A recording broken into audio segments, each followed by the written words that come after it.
अच्छा, तो B to B के अंदर क्या आपको बेनिफिट्स हो सकते हैं? सो बी टू बी के अंदर आप जब बिज़नेसेस को प्रोडक्ट्स या सर्विसेज सेल करते हैं, तो वहाँ पे आप इमेजिन करें कि आप अपनी मर्ज़ी की सर्विसेज का चार्ज कर सकते हैं। आप अपनी प्रोडक्ट्स और सर्विसेज को इतनी वैल्यूएबल बना दें, कोई भी किसी की कोई प्रॉब्लम है, उसको आइडेंटिफ़ाई करके जब आप कोई सॉल्यूशन देंगे, तो कोई भी बिज़नेस आपको अपनी मर्ज़ी के पैसे देगा। $1000, $2000, $5000, इट डिपेंड्स कि आप कितनी अच्छी लेवल ऑफ सर्विस और उसको किस तरीके से अच्छे तरीके से बेच रहे हो।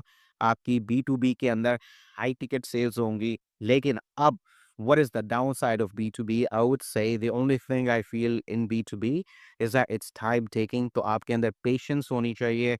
It might take you a couple of months, शायद 3 महीने या 6 महीने लग जाएंगे आपको, आप शायद कुछ ना कमाएं, but slowly and steady you will start making money maybe after 6 months या maybe after 1 year.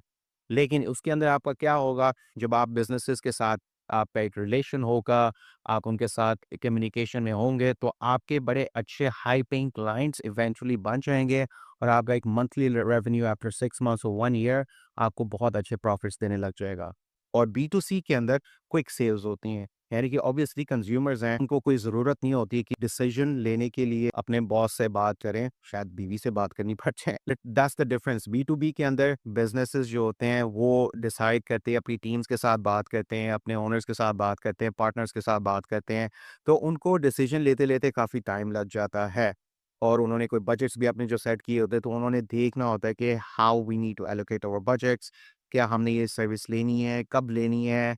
So it's tough in B to B when it comes to the number of sales, quantity of sales, लेकिन जो sale की value होती है that's obviously a lot better than B to C.